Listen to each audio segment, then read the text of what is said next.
New discoveries show that the dates of the Muslim conquest of Iraq are much earlier than Muslims have claimed. If these dates are wrong, can we really trust the Standard Islamic Narrative for the other important dates in Islamic history?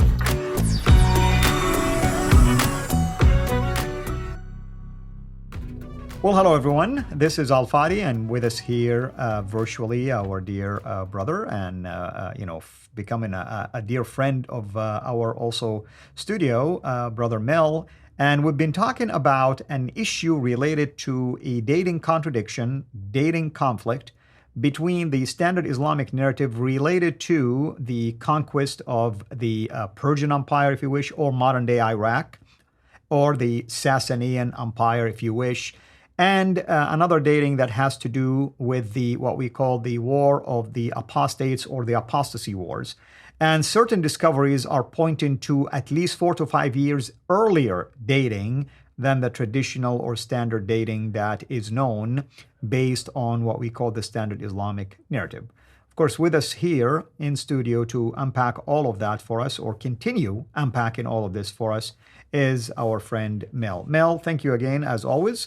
And last time, I thought you built a solid foundation showing the sources of which you're building on this thesis that will lead us to some really damaging conclusions in terms of how it contradicts the Standard Islamic Narrative. So I'll turn it over to you.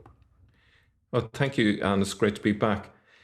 So what we saw the last day was that the Battle of Ubula, or the Battle of Basra, was meant to be in 633 AD. So Muhammad was meant to have died in 632, then we have the Ridda Wars, and then we have this Battle of Basra. But what we discovered was that when we look at the leaders of the Persians at that time, Ardashir III in particular, we discover that actually he died 3 years before this date. So what is going on? Saif ibn Umar mentions Ardashir as one of the leaders at the time of this battle. So we pushed the date back about 5 years in that case to 628. So today we're going to look at the second battle, which is the Battle of Dhat al-Salasil. So again, similar to the last battle, it is placed as 12 AH or 633 AD. This war has also been reported by Ibn Hisham, Waqidi, and Ibn Sa'id in the CIRA, Kitab al-Makkazi, and Tabakat al-Kabir, respectively. Apologies if I've mispronounced those names. It's basically, Kitab al-Maghazi, the battles, basically, by al-Waqidi, and also al-Tabakat al-Kubra. It's by Ibn Sa'd, which is, technically speaking, both are historical. One focuses on military campaigns, and one is focusing on much more than that, broader than that. Yeah, so this war, Dhat al-Salasil, has been reported by these as having taken place during the year 8 of the Hijrah, that is 629, separate from Saif. Saif says it happened in essentially 633. So what poor Shariati, who's the Iranian scholar that we mentioned the last day, what she says, if we follow the Sasanian chronology and compare it to the events described for the year 8 of Hijrah in other Arabic sources, then this war took place probably in 629. So it does line up with what these other Arabic scholars, historians said. Now, what's interesting is al-Tabari thinks it occurred way later. Al-Tabari takes the rare and unusual step of denouncing Saif's story, observing that the narrative as we have it is different from what the true traditions have brought us.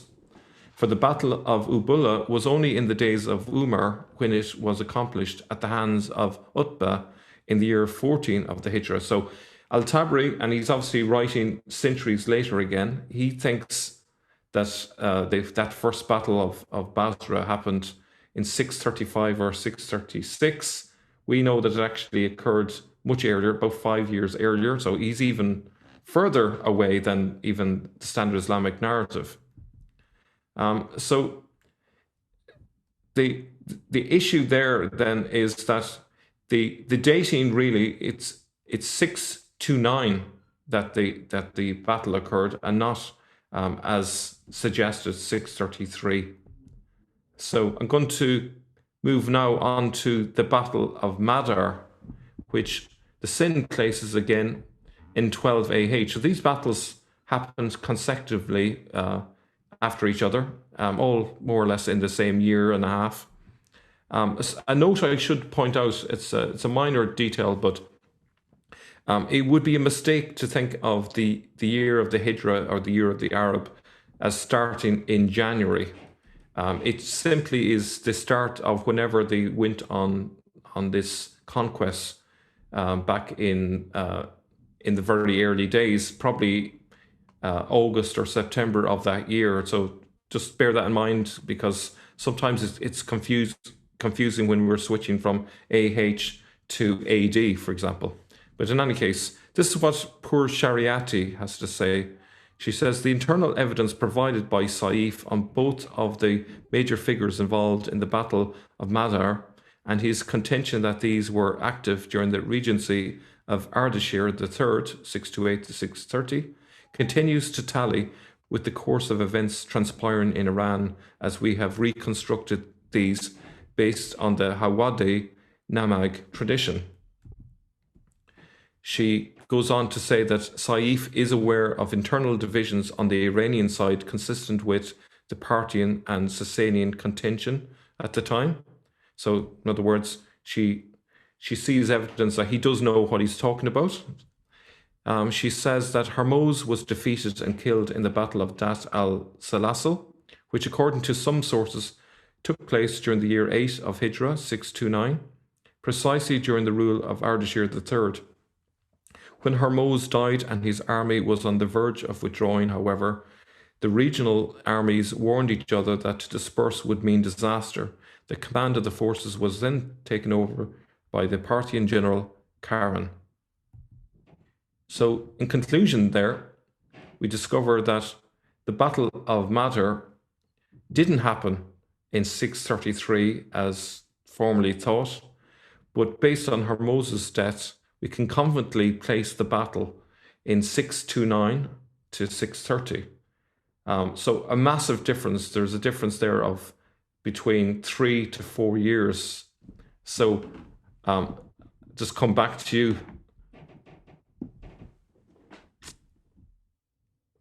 I don't know if you want to come in on that. Oh, sure. I thought like you're looking at something. I'm sorry. I was just waiting for you to finish your thought. So here is what's going on, Mel, and correct me if I'm wrong. I mean, any way you look at it, just by virtue of the fact that there are differences in dating between things like this that collaborate, at least certain battles existed, but just the dating for those battles is not accurate. And even comparing it to the Standard Islamic Narrative, this in and of itself should prompt you to begin to question a lot of things. There is a lot on the line now, because it seemed like dating in Islam, and especially early Islam, is extremely important. You talk about the death of the Prophet, his birth, when did he start his ministry, Hijrah, that's an important date. The battles, the Caliphate, when did Abu Bakr assume the reign? When did Uthman basically collect the Quran, the standard Quran that we have?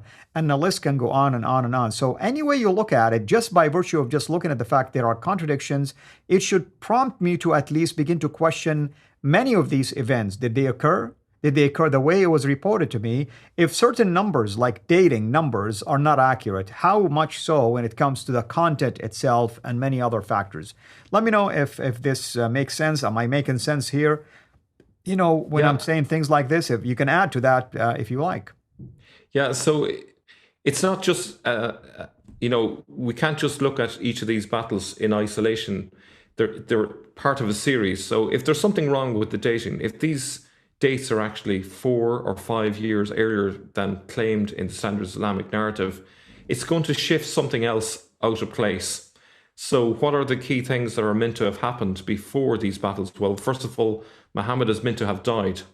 Now, the problem is, if the Battle of Mazar and the Battle of Basra happened after he died, and these battles happen in, as we see in this case, 629 to 630, that means that this figure of Muhammad must have died before that, if we accept the Standard Islamic Narrative, that the sequence of events is that first he died, Then we have the Ridda Wars, and then we have these conquests into Iraq, because Saif clearly states that after Khalid dealt with the Ridda Wars, he then started the conquests in Iraq. So that's where the problem lies.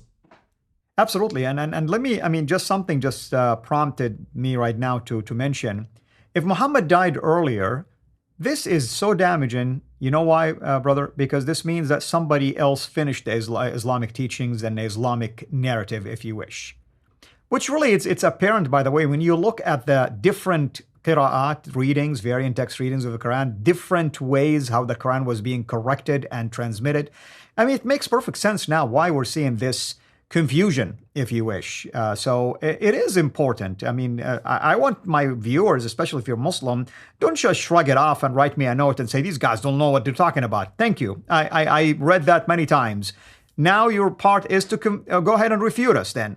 Okay, if we don't know what we're talking about, go ahead and refute us. Bring us your evidence now, because we're giving you the sources where we are coming up with this. This is what research is all about, by the way. Mel will do our research. I can come back and say, you know what, my research, and here's evidence, contradict yours. Do the same for us, Bring us your research. We welcome it. But don't bring me back the exact same thing. This is what Ibn Hisham says. This is what Ibn Ishaq says. We're tired of this, okay? Bring us something new that we didn't know. Mel, last word. Yeah, so just kind of really hammer this home.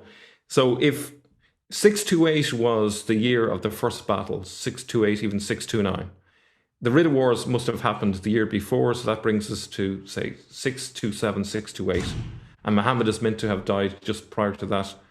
The problem, in addition to it being out with the Standard Islamic Narrative, we also have this report by Thomas the Presbyter, who says that Muhammad, whoever he is, was seen east of Gaza in 634. So it's even worse now. So none of this makes sense. So either did he die in 628? Did he die in 634? Did he live beyond that? There's major problems with this. I can't bring it together. I can only point out the holes. I cannot reconstruct what actually happened because it's such a mess. If Muslims out there can come up with a solution to this problem, I'd be happy to hear it. But I see major problems, and it suggests that there are people in the first centuries that basically concocted some form of narrative to cover up these cracks, but we are now seeing the holes in this narrative. Absolutely, or at least somebody began to reminisce and try to remember dates as they were recording it, and they were relying on hearsay. Oh, I think it's this year, or I think it's that year. I'm open for that. Just tell us, you know what, it wasn't really firmed up. Now new discoveries are helping us to readjust our dating. I'll respect you for that. That's not a problem. Tell me that that's the case, and I will stop doing shows about this. But until you agree that we have a problem, then you cannot just use the same mantra over and over again, because it gets really old and it gets tiring, because you're not making any sense anymore. You're not even arguing in a reasonable way, if you wish.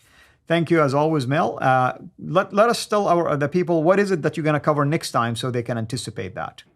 So we're going to see how much further this goes with the battles. So we're going to look at some of the other battles, and we're going to see what the evidence is with each of these battles, and see what the dating is, and just see, is this consistent throughout all the battles? Do any of these battles line up? Or are the first few battles we've looked at just the exception to the rule? So be interested to see, is this just an outlier that we've looked at, or is this the consistent story that all of these dates are wrong? So that's coming up next. Wonderful. Thank you so much. Thank you, everyone. Until next time, have a blessed day.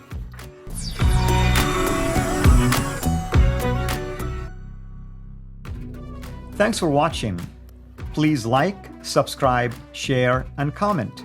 And ring the bell so you will be notified when we release new content. Our mission is to reach Muslims with the gospel of Jesus Christ and help Christians engage with their Muslim neighbors. If you want to join us in this life-changing work, please support us on patreon.com/CIRA International, or just click on the link below.